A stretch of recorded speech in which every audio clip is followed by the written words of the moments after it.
Boa tarde a todos. Obrigado que vocês vieram destinar o tempo de aprendizado e tomar aqui esse tempo, essa hora, vamos assim dizer, entre ir e vir, seja transformador para a vida da gente. Cada coisa que a gente ouve, cada coisa que a gente estuda, cada coisa que a gente pode aprender, pode ser o início de uma transformação. Ou, além de ser o início, muitas vezes pode ser o reforço. Porque muitas vezes a gente dá umas escorregadas, né?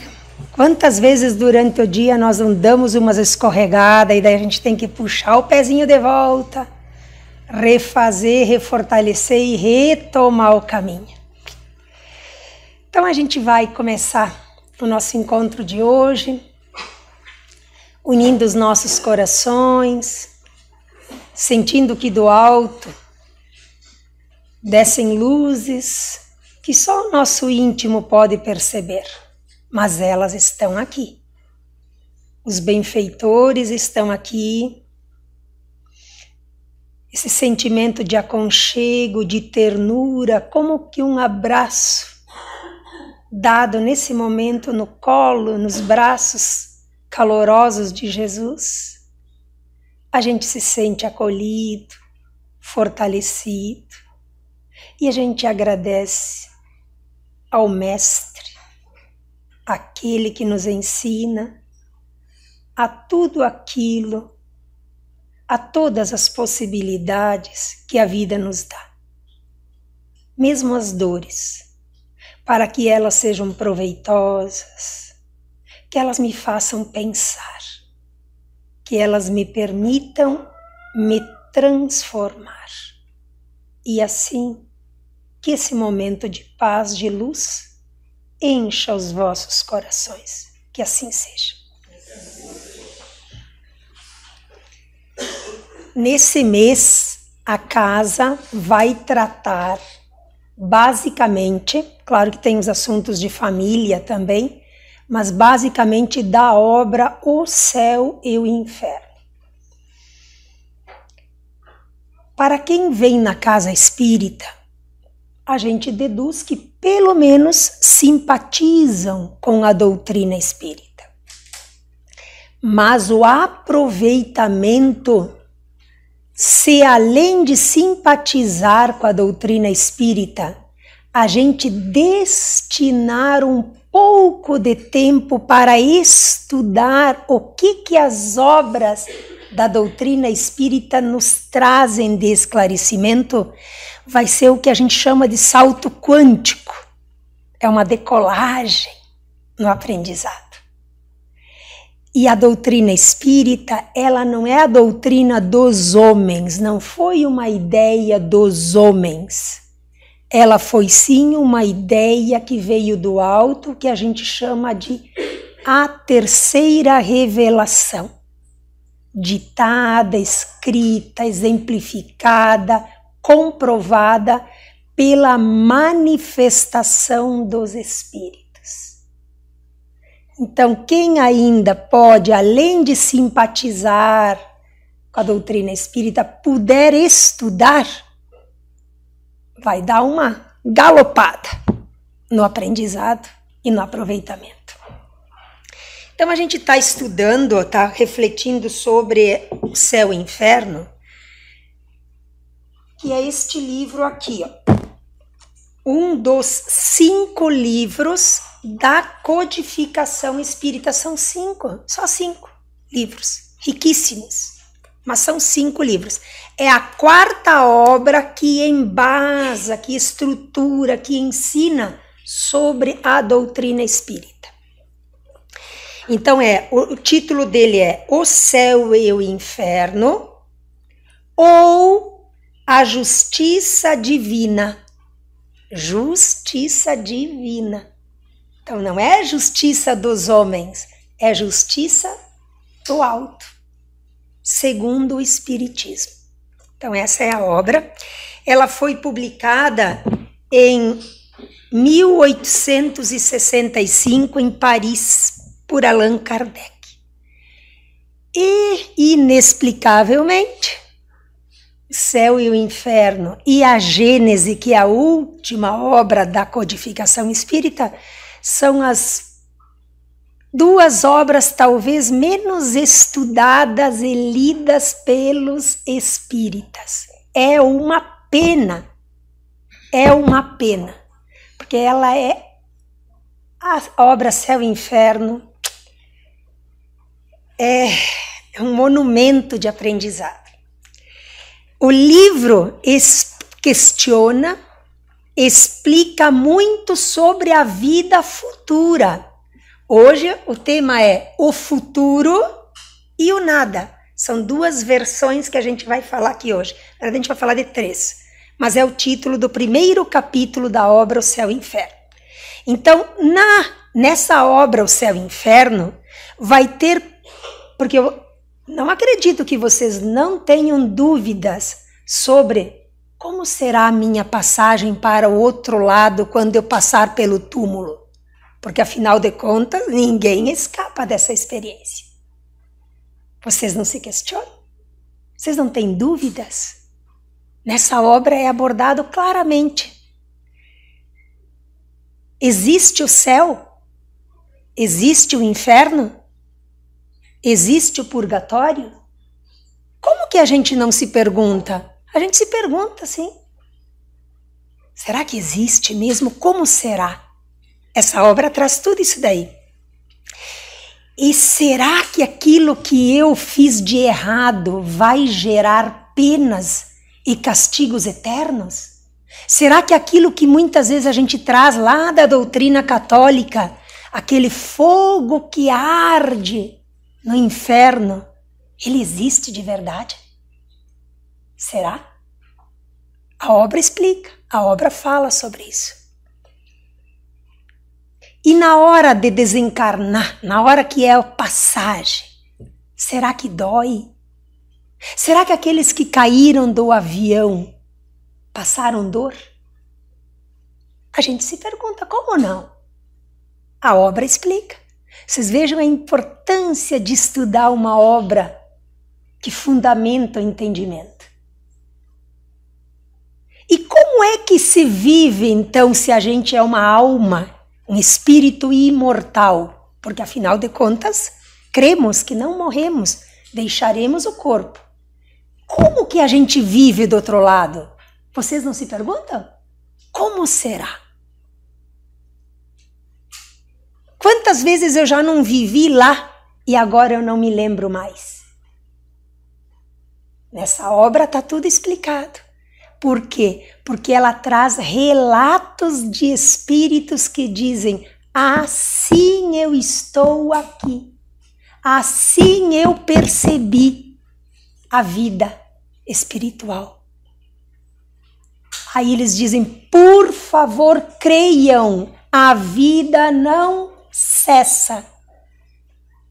Nem aquele que por uma fatalidade de desesperança busca o suicídio, ele vai tristemente constatar que o sofrimento que ele imaginou fechar só trocou de teor para pior. Então tudo está explicado nesta obra. Mas e os criminosos que aqui fazem coisas perversas, matanças, como será que eles vivem? É dado a eles arrepender-se e começar de novo? A gente se pergunta, está explicado na obra. Enfim, se a gente fica curioso, está aqui o convite para a gente estudar. É uma obra que está disponível, ela está disponível na nossa livraria, na nossa biblioteca, ela está disponível em PDF, tem palestras e palestras e palestras que explicam, e tem os estudos da casa. Estudos que explicam, ai, mas eu não entendo, eu não guardo muito na cabeça, eu leio uma página, quando eu terminei eu não me lembro mais. Mas o espírito guarda. Teu cérebro pode não entender tudo e guardar tudo, mas o teu espírito guarda. Então, a decisão de nós entendermos, compreendermos a lógica das coisas, como que funciona esse mecanismo. A doutrina espírita tem isso para explicar. E hoje, então, me deram para eu falar sobre o primeiro capítulo, o primeirinho capítulo da obra, que chama O Futuro e o Nada. Foi a primeira abordagem, então, que Kardec fez nesta obra. Eu vou ler só o primeiro parágrafo para vocês verem só o que tem aqui. Vamos lá. Ó. Nós vivemos, nós pensamos. Todo mundo vive, todo mundo pensa, né? Nós agimos, todo mundo age. Eis que é verdade, que é positivo. Nós morremos, o que não é menos certo. Ninguém aqui veio para semente. Deixando a terra, para onde vamos? Ele já começa com essa pergunta. Em que nós nos tornaremos? Nós seremos melhores ou piores?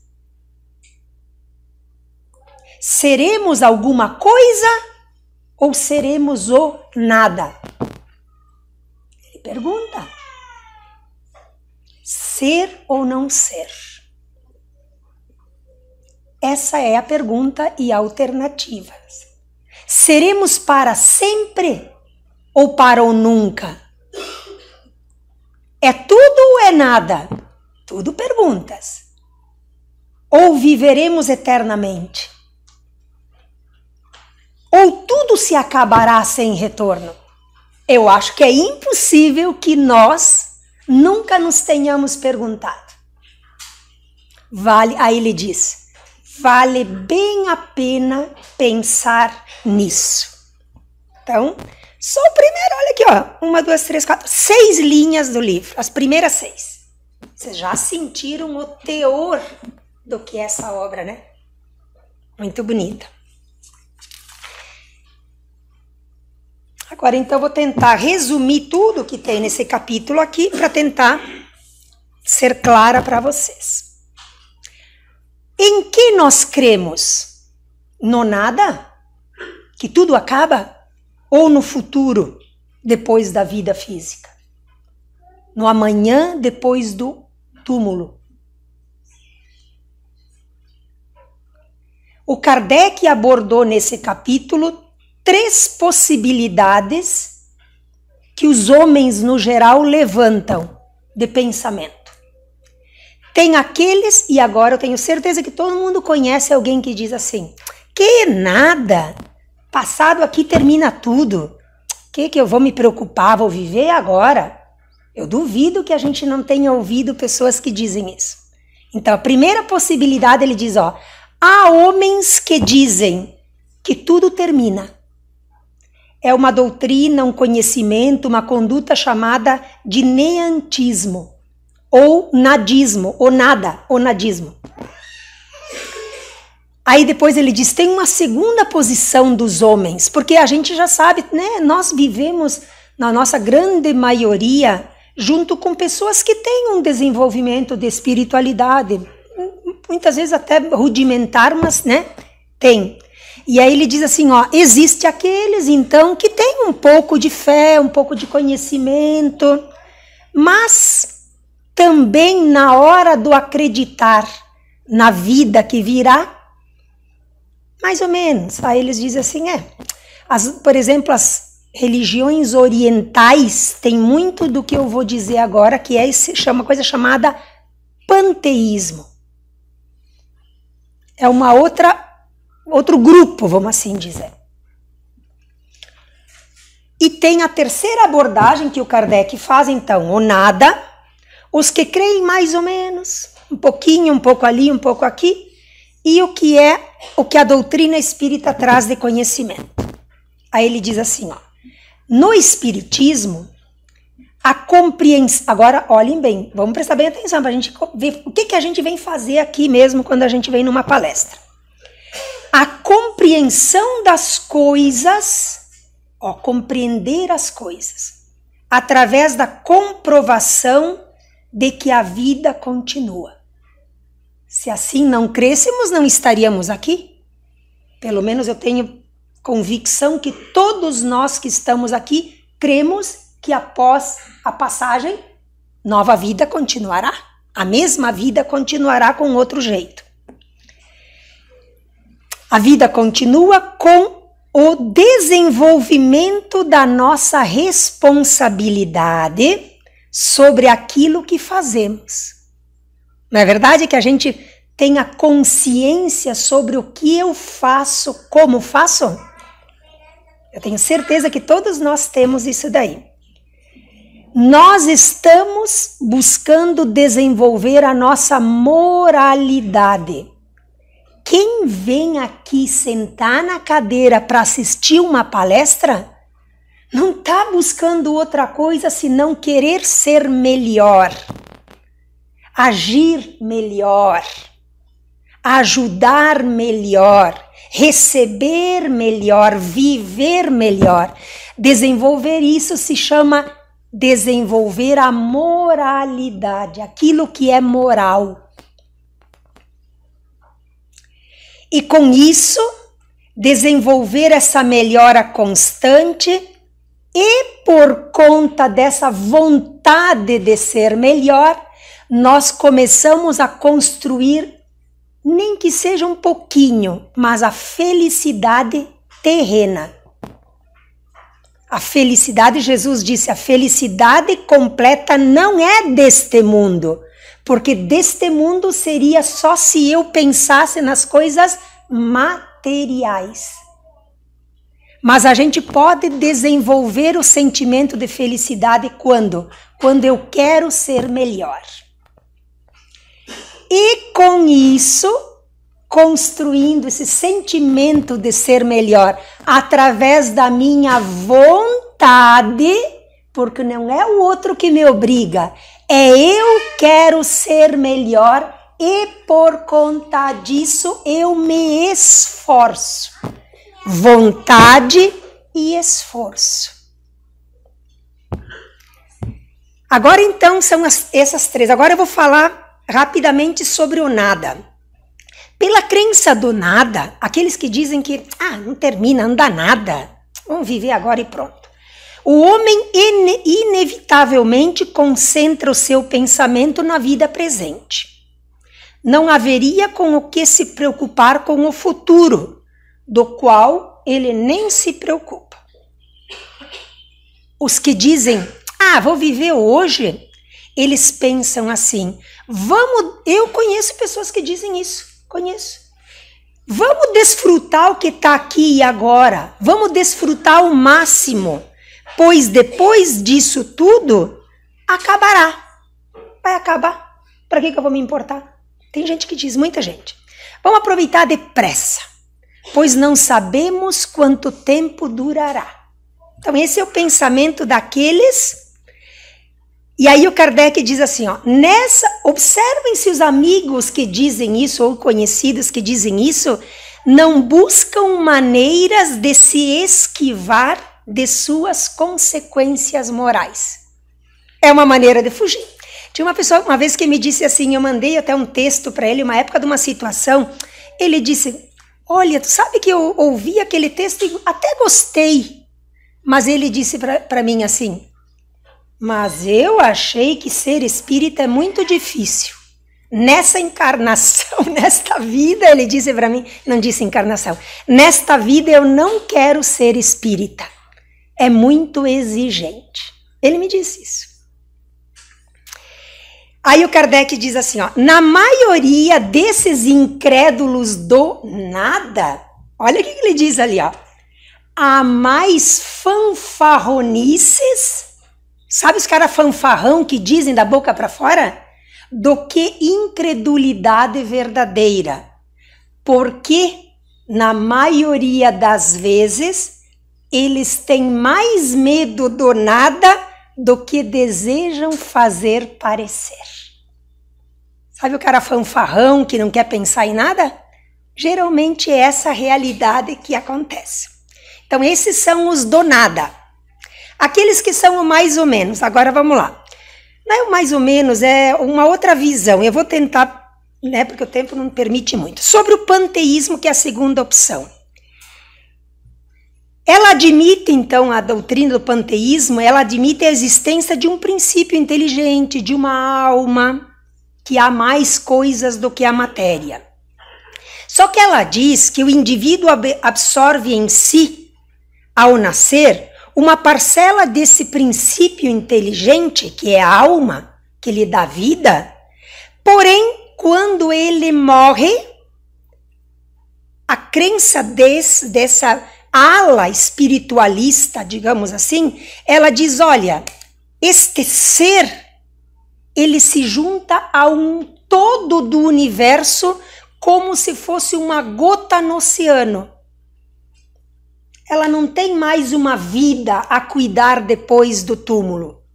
Essa é a outra asa, vamos assim dizer, de pessoas que compreendem muitas doutrinas espiritualistas que acreditam nisso.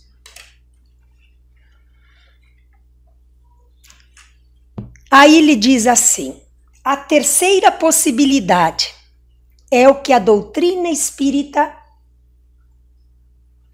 explica, comprova e esclarece.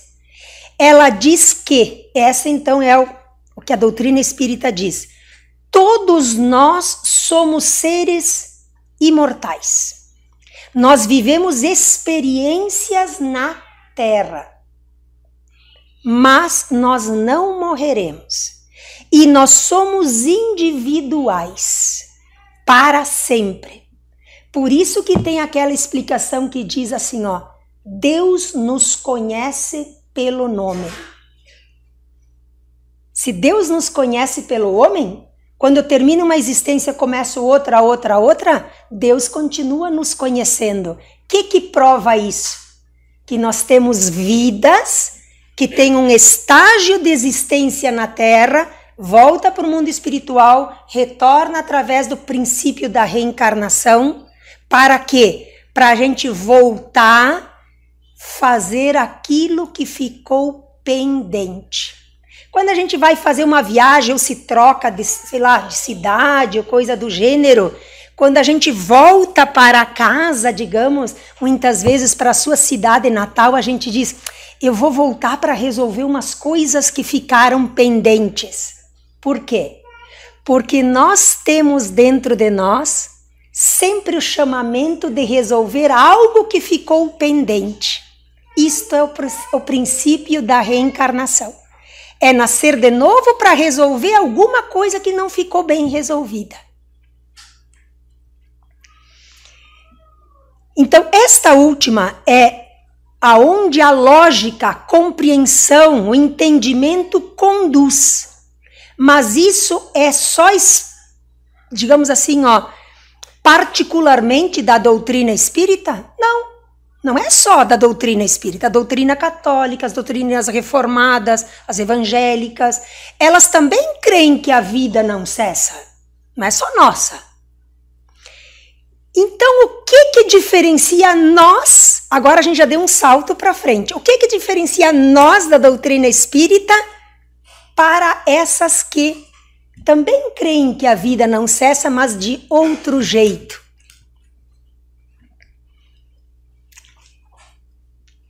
Aí ele vai dizer o seguinte, todas as religiões, ou grande parte delas, têm admitido o princípio da alma após a morte. E também falam dos castigos e dos gozos após a morte. Nós acreditamos numa vida que a gente vai para as colônias espirituais, vai para o cuidado dos espíritos superiores, se preparar para voltar, E outras doutrinas dizem que as pessoas, que as almas, os espíritos ficam aguardando a hora do juízo final. Então, o que difere nós deles? Se eles também acreditam mais ou menos bem perto do que nós acreditamos. O que muda para nós é o entendimento do que vem e como vem depois da morte. Para algumas doutrinas outras, ou tu fez bem e foi para o céu, ou tu fez mal e vai arder no fogo do inferno eternamente, ou tu fica lá esperando no purgatório até que alguém reze por ti para tu dar uma melhoradinha no teu estado lá de alma. Isso é o que as doutrinas outras dizem. A doutrina espírita diz assim, você leva para outra vida aquilo que você é. E cabe a você buscar a melhora. Ninguém vai arder no fogo do inferno. A passagem dolorosa vai se verificar se a sua consciência lhe acusar. Mas se nós nos prepararmos para a morte de modo diferente, a gente vai perceber que nós somos necessitados do perdão divino. Então a nossa postura de dizer, meu Deus, eu errei por ignorância, por orgulho, por vaidade, por egoísmo. Agora quero ser melhor. Eu posso pensar assim quando? Quando encarnado ou depois de desencarnado. Porque o espírito não perde a consciência de si. O que ele precisa é humildemente se sentir e se colocar no lugar de necessitado de amparo. Então, para nós espíritas, todos que estão no mundo espiritual estão num lugar de acolhimento. Só não usufrui se virarmos as costas para essa possibilidade. Então, quando nós no mundo espiritual formos cabeçudos, teimosos e não quisermos aceitar ajuda, aí sim nos agruparemos em sintonia em sofrimento. Mas é uma escolha do espírito. Então, se nós formos treinando o nosso ser para querer ser melhor, já aqui nós estaremos ensaiando como nós vamos agir no mundo espiritual. Nós não precisaremos que venha o fim dos tempos para nos dar a oportunidade de ressurgir.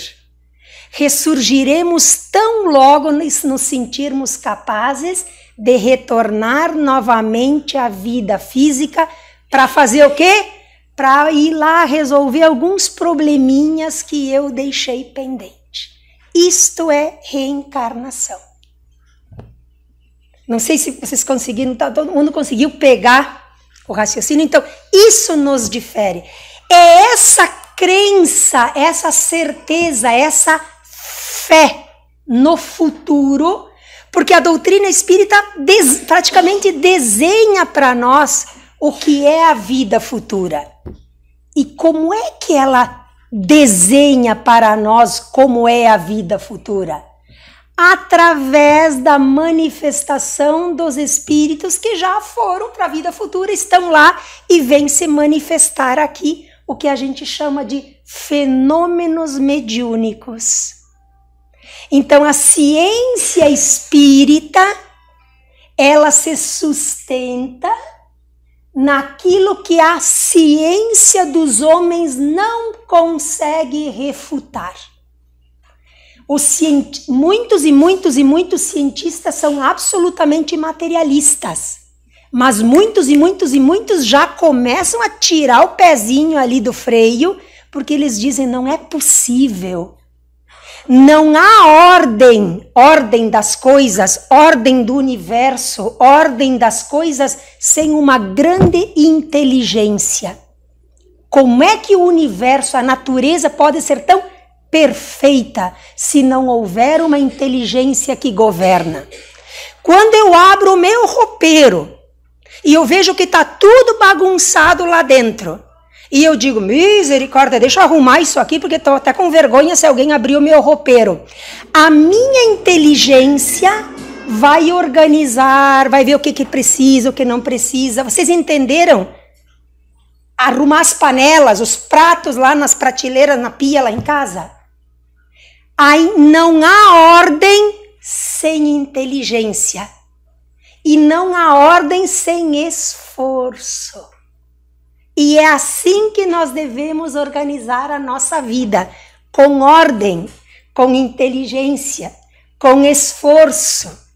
De graça não sai nada.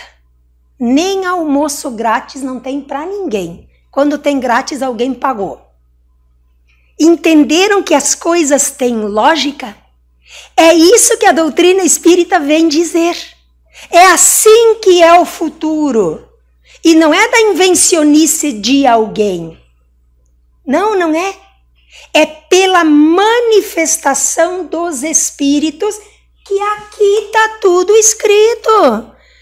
Tem 72, se não me engano, manifestações dos espíritos dizendo como eu estou aqui depois que eu passei o túmulo. Está tudo explicado. Então, estudar a doutrina espírita vai possibilitar que a gente compreenda. Porque daí a gente usa aquilo que Deus nos deu, que é a inteligência. Então a gente brinca, diz assim, não, mas essa cabeça aqui não foi só para separar as orelhas. É para fazer a vida da gente melhor. Para tornar o mundo melhor. E se um monte de cabeças aqui, 100 e poucas pessoas que estejam aqui, se todas essas cabeças pensantes, cérebros, espíritos pensantes, almas que querem melhorar-se, conseguirem tornar a sua vida honesta, justa, na justiça divina e na justiça também dos homens, porque vivemos em sociedade, vocês acham que essas famílias, que as nossas famílias aqui não viverão melhor? Se eu botar desordem na minha família, vai ser bom ou vai ser ruim? Vai ser ruim. Se eu botar ordem na minha vida que reflete na família, vai ser bom ou vai ser ruim? Vai ser bom. Entenderam? Nós somos o resultado do que nós temos capacidade e esforço, vontade, não dá para ter preguiça, não. Se esforçar e crer com fé, segurança, que nós não estamos sozinhos. Há uma legião, há uma nuvem de espíritos benfeitores que estão conosco todos os dias e todas as horas e todos os minutos. E Jesus veio para cá para mostrar-se como modelo de como fazer ser melhor. Por isso que a gente diz que o Evangelho é o código moral da vida, a como ser melhor. Quando Jesus disse assim, a última coisa agora, conhecereis, quantas vezes a gente já ouviu isso aqui, ó? Conhecereis a verdade e a verdade vos libertará. O que quer dizer isso?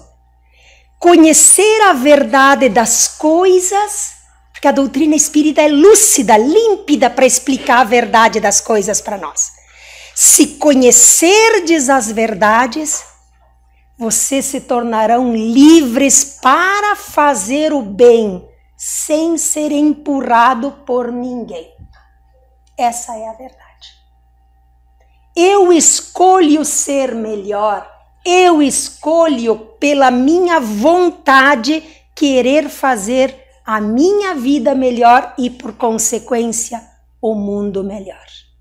Então, esta é a visão do futuro que a doutrina espírita nos traz. Nós somos responsáveis pelo que fazemos e o que plantamos. E nós teremos que ter a responsabilidade de colher o que semeamos.